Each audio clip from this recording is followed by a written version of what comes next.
Page number 100 topic number 4.2.1 અને 4.2.2 અહીંયા આપણે મિત્રો વેગ અભિવ્યક્તિ અથવા વેગ નિયમ શું છે એના વિશે આપણે સમજૂતી મેળવશું.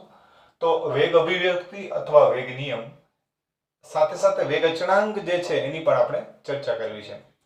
તો અગાઉ એક આપણે પહેલું જે કોયડો જે જોયો હતો એની અંદર આપણે એવું કીધું હતું કે પ્રક્રિયાનો વેગ સમયની સાથે સાથે ફેરફાર થાય છે. ત્યાં આપણે ઘટાડો દર્શાવતા હતા. તો આપણે થોડાક સમય પહેલા જ હમણાં સાંદ્રતા અંગે ભણ્યા તો આપણે એમ કીધું કે જેમ પ્રક્રિયકની સાંદ્રતા ઘટે એમ પ્રક્રિયાનો વેગ શું થાય? ઘટે. તો એ જ નિયમ અનુસાર આપણે એવું પણ કહી શકીએ ને કે જો પ્રક્રિયકની સાંદ્રતા વધારે હોય તો પ્રક્રિયાનો વેગ વધારે હોય અને જો પ્રક્રિયકની સાંદ્રતા ઓછી હોય તો પ્રક્રિયાનો વેગ ઓછો. એટલે કે પ્રક્રિયકની સાંદ્રતા અને પ્રક્રિયાનો વેગ એકબીજા સાથે સંબંધ ધરાવે છે. તો હું એવું લખી શકું કે પ્રક્રિયકનો વેગ અને પ્રક્રિયકની સાંદ્રતા બંને કંઈક સંબંધ ધરાવે છે. આવા સંબંધની જે રજૂઆત છે ને એને વેગ રજૂઆત અથવા વેગ નિયમ અથવા વિકલનીય વેગ સમીકરણ એવા શબ્દો પણ એના માટે આપણે બોલી શકીએ. વેગ અભિવ્યક્તિ એવો શબ્દ પણ તમે બોલી શકો. તો હવે આપણે ધ્યાનમાં એટલું જ રાખશું મગજમાં કે વેગ નિયમ એટલે વારે ઘડી આપણે એકને એક વાત કહેવી પડે નહીં. તો પ્રક્રિયાના વેગને પ્રક્રિયકની સાંદ્રતાના અનુસંધાને અભિવ્યક્ત કરવાની રીત અથવા રજૂઆત કરવાની રીત ને પ્રક્રિયા વેગ નિયમ અથવા વેગ રજૂઆત અથવા વેગ અભિવ્યક્તિ એવા એના માટે શબ્દો બોલી શકાય. પણ હવે આપણે ધ્યાનમાં એટલું જ રાખશું કે વેગ નિયમ ફરીથી કહી દઈએ પ્રક્રિયાનો વેગ એને પ્રક્રિયકની સાંદ્રતાના અનુસંધાને રજૂ કરવામાં આવે છે. આવી રજૂઆતને એટલે કે આ પ્રકારની જે ઘટના જે છે એને આપણે શબ્દ બોલ્યા વેગ નિયમ અથવા વેગ રજૂઆત. જે આપણે કોયડા નંબર 4.1 જે છે એની અંદર પણ સમજ્યા હતા. જેમ જેમ પ્રક્રિયકની સાંદ્રતા ઘટતી હતી એમ પ્રક્રિયાનો વેગ ઘટતો હતો અને જેમ જેમ પ્રક્રિયકની સાંદ્રતા વધતી હતી એમ વેગ જે છે એ વધારે હતો એવું આપણે કહી શકીએ. એક સામાન્ય પ્રક્રિયા વિચારીએ. માની લો કે સ્મોલ a મોલ જેટલો પ્રક્રિયક A છે, સ્મોલ b મોલ જેટલો પ્રક્રિયક B છે, એમાંથી સ્મોલ c મોલ જેટલો નિપજ C બને છે અને સ્મોલ d મોલ જેટલી નિપજ D બને છે. આવી એક સામાન્ય રાસાયણિક પ્રક્રિયાને આપણે ધ્યાનમાં લીધેલી છે. હવે આના માટે પ્રક્રિયાનો વેગ એ આ બે પ્રક્રિયક છે. એક પ્રક્રિયક A છે અને બીજો પ્રક્રિયક B છે. તો પ્રક્રિયાનો વેગ પ્રક્રિયક A અને પ્રક્રિયક B એની સાંદ્રતાના કોઈ પણ ચલનમાં હોઈ શકે. અહીંયા આપણે એટલું જ લખ્યું છે કે આ પ્રક્રિયકની સાંદ્રતા છે, આ પ્રક્રિયાનો વેગ છે, એના વચ્ચે કાંઈક સંબંધ છે. આવા સંબંધને જ આપણે વેગ રજૂઆત અથવા વેગ નિયમ કહે છે. એટલે અહીંયા આપણે એને વેગ રજૂઆત શબ્દ પણ બોલી શકીએ. વેગ રજૂઆત. આના ઉપર કોઈ ઘાત દર્શાવવામાં આવે. આ ઘાતના મૂલ્ય પ્રયોગો દ્વારા નક્કી કરવામાં આવે છે. ખાસ ધ્યાનમાં રાખજો, આપણી રીતે લખી શકતા નથી.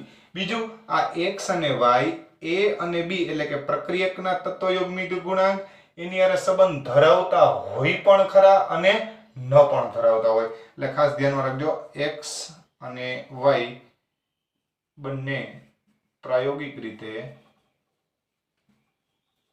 નક્કી કરવામાં આવે છે.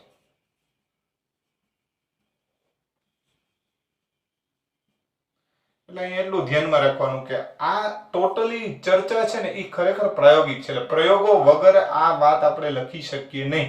એમને આપણી મેળે નથી લખી નાખવાની. x અને y બંને પ્રાયોગિક રીતે નક્કી કરવામાં આવે જેને A અને B સાથે સંબંધ હોય પણ ખરો અને ન પણ હોય. એટલે કહેવાનો મતલબ એમ છે કે a અને b અને x અને y બે સમાન હોય પણ ખરા અને સમાન ન પણ હોય એવું આપણે કહેવા માંગીએ છીએ. આ x અને y આના જેટલા પણ હોઈ શકે અને આના જેટલા ન પણ હોય, કેમ કે આ પ્રયોગોના આધારે આપણે સાબિત કરશું. આ પ્રશ્નની અંદર આગળ જતા આપણે એક ઉદાહરણ લેશું જેની અંદર તમને વધારે સારી રીતે આ બાબત સમજી જશે. તો ફરીથી એકવાર વાત કરીએ. પ્રક્રિયાના વેગ એટલે આ પ્રક્રિયાનો વેગ એને પ્રક્રિયકની સાંદ્રતાના અનુસંધાને એટલે કે આ પ્રક્રિયકની સાંદ્રતા એના અનુસંધાને રજૂ કરવાની રીત જે છે, એટલે ટૂંકમાં વેગનો અને પ્રક્રિયકની સાંદ્રતાનો સંબંધ રજૂ કર્યો, એને આપણે વેગ નિયમ અથવા વેગ રજૂઆત કીધી. તો એ વસ્તુ આપણે અહીંયા દર્શાવેલી છે. ટૂંકમાં અહીંયા પ્રક્રિયક a અને b હતા, એની આપણે આ સાંદ્રતા લીધી, એને x અને y ઘાત લીધો છે. હવે આ x અને y a અને b સાથે સંબંધ ધરાવે પણ ખરા અને ન પણ ધરાવે. એટલે x અને y a અને b ને સમાન પણ હોય અને સમાન ન પણ હોય.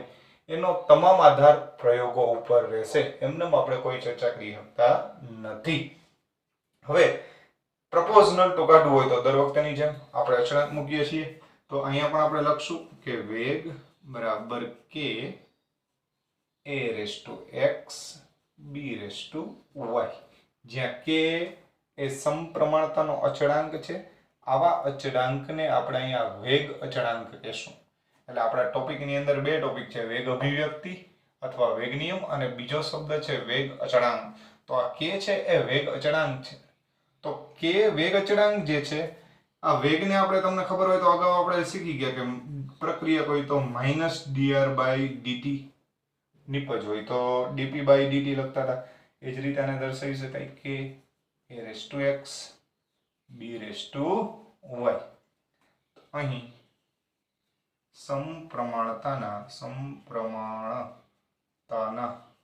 અચળાંક k ને વેગ અચળાંક કહે છે. ખાસ ધ્યાનમાં રાખજો. કોઈ તમને પૂછે કે વેગ અચળાંક એટલે શું, તો એની વ્યાખ્યા આ રીતે આપી શકો કે વેગ રજૂઆતમાં અથવા વિકલનીય વેગ સમીકરણ, અને વિકલનીય વેગ સમીકરણ પણ કહી શકાય. આ વિકલનીય વેગ સમીકરણમાં રહેલા સમપ્રમાણતાના અચળાંકને વેગ અચળાંક કહેવામાં આવે છે. તો હું અહીંયા વેગ અચળાંક જે છે એની વ્યાખ્યા લખું છું, એ વસ્તુ તમે ધ્યાનમાં લેજો.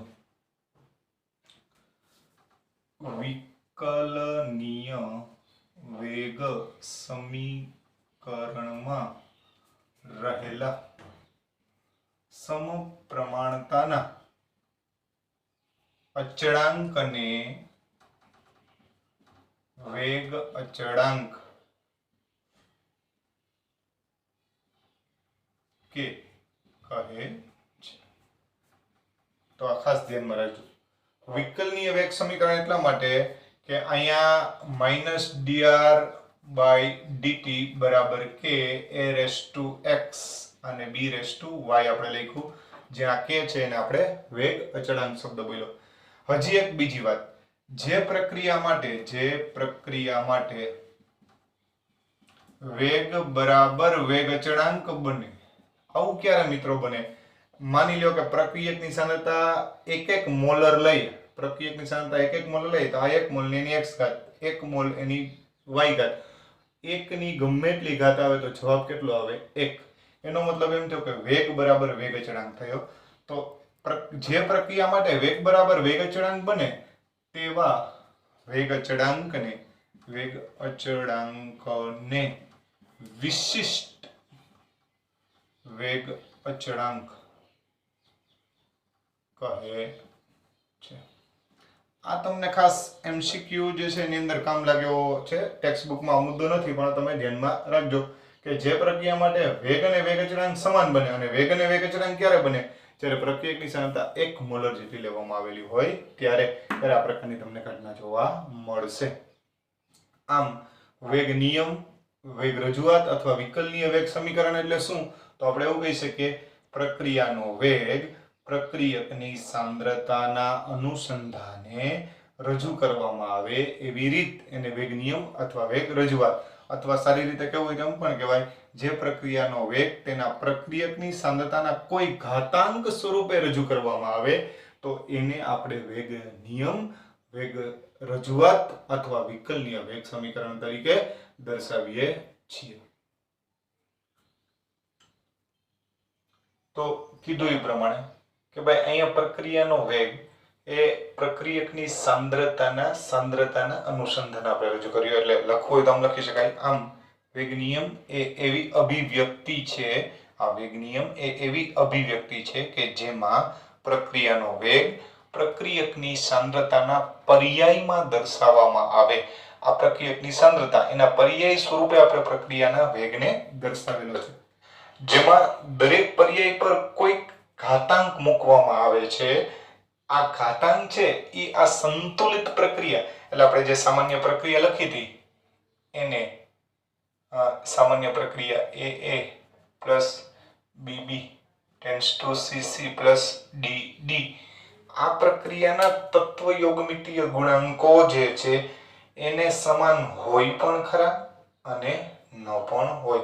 એટલે ખાસ ધ્યાનમાં રાખજો, x અને y એ a અને b સાથે સંબંધ ધરાવે પણ ખરા અને ન પણ ધરાવે. આ વસ્તુ અહીંયા આપણે એક ઉદાહરણ દ્વારા સમજવાની છે. તો હવે એ ઉદાહરણ શું છે એની આપણે સમજૂતી લઈએ. ખરેખર અહીંયા પ્રશ્ન આપણે અહીંયા પૂરો કરી શકીએ. આ પ્રશ્ન આપણો એ થયો કે પ્રક્રિયાનો વેગ નિયમ શું છે અને વેગ અચળાંક શું છે એના વિશે વાત કરી. તો પ્રક્રિયાનો વેગ નિયમ એટલે બીજું કંઈ નહીં, પ્રક્રિયાનો વેગ અને પ્રક્રિયકની સાંદ્રતા એ બેનો સંબંધ રજૂ કરી અને વેગ નિયમ કહેવાય. અને એ વેગ નિયમ દર્શાવવામાં જે અચળાંક મૂક્યો એને આપણે વેગ અચળાંક કહીએ છીએ. હમણાં આપણે કીધું એ પ્રમાણે કે ભાઈ પ્રક્રિયાના વેગ અને પ્રક્રિયકની સાંદ્રતા એને આપણે દર્શાવ્યો અને વેગ નિયમ કીધો. એ વેગ નિયમ ઉપર પ્રક્રિયકની સાંદ્રતાની કોઈને કોઈ ઘાતાંક આવે. સમજીએ આપણે. માની લો કે આવી એક ઉદાહરણ લીધું છે, 2NO એટલે નાઇટ્રિક ઓક્સાઇડ, એની O2 હારે પ્રક્રિયા થાય એટલે નાઇટ્રોજન ડાયોક્સાઇડ બને. આ પ્રક્રિયા માટે વેગ નિયમ શું મળે એ આપણે એક ઉદાહરણ દ્વારા સમજીએ છીએ. ખાસ સમજો મિત્રો, બધા માટે આ પરિસ્થિતિ લાગુ ન પડે, પણ આ પર્ટિક્યુલર પ્રક્રિયા માટે જુદા જુદા પરિણામો જે છે મેં પહેલેથી લખી રાખ્યા છે, એટલે થોડું સમજવું આપણે ઝડપથી કામ થઈ શકે એટલા માટે થઈને આપણે આ રીતે સમજીએ. તો અહીંયા NO વત્તા O2 ટેન્ડ્સ ટુ 2NO2 એવું આપણે એક ઉદાહરણ લીધું છે. હવે આ ઉદાહરણમાં કરવાનું છે શું, તો કે ભાઈ પહેલા આપણે બેયની કંઈક સાંદ્રતા લઈએ. એટલે અહીંયા સાંદ્રતા લીધી, NO ની સાંદ્રતા. આ પ્રયોગ આપણો પહેલો છે, એમાં NO ની સાંદ્રતા 0.30 મોલર લીધી છે, O2 ની સાંદ્રતા પણ આપણે 0.30 મોલર લીધી છે. ત્યારે કંઈક વેગ મળશે. એ વેગ મળ્યો છે 0.096 મોલર પ્રતિ સેકન્ડ. આટલો આપણને વેગ મળ્યો છે. ફરીથી કહું છું, અહીંયા પ્રારંભિક પ્રક્રિયા લઈ લેવાની. હવે એ પ્રારંભિક સાંદ્રતા લઈ લઈએ, પછી એમાં એક પ્રક્રિયકની સાંદ્રતામાં ફેરફાર કરવાનો, બીજા પ્રક્રિયકની સાંદ્રતા અચળ રાખવાની, અથવા બેયની સાંદ્રતામાં ફેરફાર કરવાનો. તો એવા જુદા જુદા આપણે અહીંયા 4 પ્રયોગ કર્યા છે. પહેલા પ્રયોગના આધારે બેયની સાંદ્રતા સમાન લઈ લીધી. હવે બરોબર ધ્યાન બધાનું, બીજા પ્રયોગમાં તમે કહી શકશો કે આ બેયમાંથી કોની સાંદ્રતા આપણે ફેરફાર કરી છે? તો તમે કહેશો કે ભાઈ NO ની સાંદ્રતા આપણે ફેરફાર કરી, O2 ની સાંદ્રતા અચળ રાખી છે. એટલે કે NO ની સાંદ્રતા 0.30 થી ડબલ કરી, એટલે કે 0.60 મોલર કરી, જ્યારે O2 ની તો 0.30 મોલર જ રહેવા દીધી. હવે એક ખાસ નોંધવા જેવી બાબત, જ્યારે આની સાંદ્રતા બમણી કરી ત્યારે પ્રક્રિયાનો વેગ 0.096 થી સીધો 0.384 થઈ ગયો, જે 0.096 નો 4 ગણો છે. એનો મતલબ એમ થયો કે NO ની સાંદ્રતા બમણી કરી, O2 ની તો એમનામ જ રહેવા દીધી, એટલે એમાં કઈ ફેરફાર જ નથી કર્યો. તો આની સાંદ્રતા આપણે બમણી કરીને તો વેગ કેટલા ગણો મળ્યો? 4 ગણો. ત્રીજો પ્રયોગ, એમાં NO ની સાંદ્રતા 0.30 ની 0.30 રહેવા દીધી છે. અહીંયા આની સાંદ્રતા અચળ રાખી હતી, અહીંયા આની સાંદ્રતા, એટલે કે ત્રીજા પ્રયોગમાં NO ની સાંદ્રતા અચળ રાખી અને O2 ની સાંદ્રતા બદલાવી, એટલે કે બમણી કરી, જે 0.60 જેટલી કરી આપણે. અહીંયા આની 0.60 કરી, અહીંયા આપણે આની 0.60 કરી છે. તો વેગ જે છે એ 0.192, એટલે કે આના કરતા બમણો મળ્યો. બરોબર ધ્યાન રાખજો, સાંદ્રતા આની બમણી કરી તો વેગ બમણો મળ્યો, આની સાંદ્રતા બમણી કરી તો વેગ 4 ગણો મળ્યો હતો. જ્યારે ચોથા પ્રયોગમાં બેયની સાંદ્રતા આપણે બમણી કરી તો આના કરતા વેગ 8 ગણો થયો. કેટલા ગણો થયો? 8 ગણો. તો આ બાબતોને આપણે સમજાવીએ. જો NO ની સાંદ્રતા એટલે કે નાઇટ્રિક ઓક્સાઇડની સાંદ્રતા બમણી કરવામાં આવે અને O2 ની સાંદ્રતા આપણે અચળ રાખીએ તો વેગ 4 ગણો થાય છે. એનો મતલબ એમ થયો કે NO ની સાંદ્રતાના વર્ગના સમપ્રમાણમાં પ્રક્રિયાનો વેગ હોવો જોઈએ. એટલે કે NO ની સાંદ્રતાના વર્ગના ઉપર પ્રક્રિયાનો વેગ આધાર રાખે છે. બીજી રીતે જોઈએ તો O2 ની સાંદ્રતા આપણે બમણી કરી અને NO ની સાંદ્રતા તો અચળ જ રહેવા દીધી. તો ત્યારે વેગ ખાલી 2 જ ગણો થયો તો એનો મતલબ એમ થયો કે 2 ગણી સાંદ્રતા વધારી તો વેગ 2 ગણો થયો. એટલે કે O2 ની સાંદ્રતાના ફક્ત કેટલા ઘાતના સમપ્રમાણમાં હોય? 1 ઘાતના. તો આ તમામ ચર્ચાના આધારે આપણે એવું લખી શકીએ કે અહીંયા પ્રક્રિયાનો વેગ એ NO ની સાંદ્રતાના વર્ગ અને O2 ની સાંદ્રતાના 1 ઘાતના સમપ્રમાણમાં છે. આ જ વસ્તુને વિકલનીય વેગ સમીકરણ સ્વરૂપે લખવું હોય તો વેગની જગ્યાએ શું લખી શકીએ? -dr/dt બરાબર કે NO એનો વર્ગ અને O2 ની 1 ઘાત. તો આ જે રજૂઆત થઈ ને એને વેગ રજૂઆત અથવા વિકલનીય વેગ સમીકરણ અથવા વેગ નિયમ એના સ્વરૂપે આપણે લખીએ છીએ. એક વસ્તુ અહીંયા નોંધજો, અહીંયા NO ની પણ 2 ઘાત આવી, O2 ની પણ 2 ઘાત આવી. એટલે કે પ્રાયોગિક પરિણામો પરથી આપણે આ 2 ઘાતાંક મેળવેલા છે. પણ જોગાનું જોગ થયું એવું કે અહીંયા જે આ ઘાત મળ્યા એ તત્વયોગમિતિ ગુણાંકને સમાન છે. બરાબર?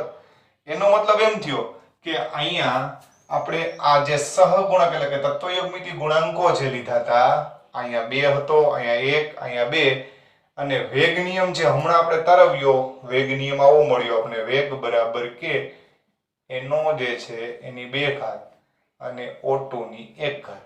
તો અહીંયા ઘાતાંક અને આ તત્વયોગમિતિ ગુણાંક એ બે સમાન મળ્યા. પણ દરેક પ્રક્રિયા માટે એવી વસ્તુ શક્ય બનતી નથી. બરાબર? તો એવા કેટલાક ઉદાહરણો વિશે પણ હવે આપણે ચર્ચા કરીએ.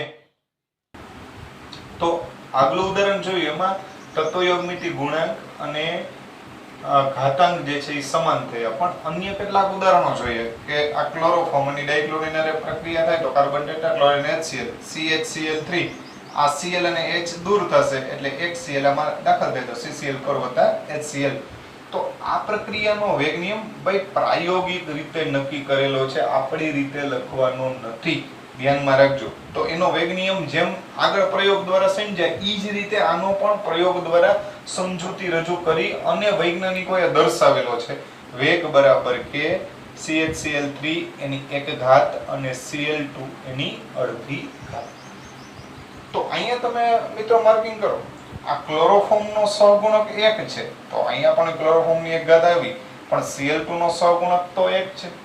જ્યારે અહીંયા આપણે અડધી ઘાત દર્શાવી છે. એનો મતલબ એમ થયો કે દરેક પ્રક્રિયા માટે વેગ નિયમમાં એવું ન હોય કે પ્રક્રિયાનો જે કંઈ પણ તત્વયોગમિતિ ગુણાંકો જે છે પ્રક્રિયકના એ અને પ્રક્રિયા વેગમાં દર્શાવતા સાંદ્રતાના ઘાતાંક સરખા હોય એવું જરૂરી નથી. ક્યારેક હોય પણ ખરા ને ક્યારેક ન પણ હોય. એવું અન્ય ઉદાહરણ પણ છે. આ જે છે ઇથાઇલ એસિટેટ છે. આ ઇથાઇલ એસિટેટનું જળ વિભાજન કરીએ એટલે એસિટિક એસિડ અને ઇથેનોલ પ્રાપ્ત થાય. આ પ્રક્રિયાનો વેગ નિયમ આ એસ્ટર જે છે ઇથાઇલ એસિટેટ એની સાંદ્રતાના 1 ઘાતના સમપ્રમાણમાં છે, પણ પાણીની સાંદ્રતા ઉપર આધાર જ નથી રાખતો, એટલે કે 0 ઘાત દર્શાવી છે. બરાબર? તો અહીંયા એ વસ્તુ ધ્યાનમાં રાખજો કે પ્રક્રિયાનો વેગ અહીંયા આનો સહગુણક 1 છે એટલે અહીંયા 1 આવ્યો. બરાબર? પણ પાણીની સાંદ્રતા જે છે એની તો 0 ઘાત છે, અહીંયા સહગુણક 1 છે. તો ફરીથી એ જ વસ્તુ આપણે સમજાવી શકીએ કે ભાઈ વેગ નિયમ અને તત્વયોગમિતિ ગુણાંકો જે છે એને સંબંધ હોય પણ ખરા અને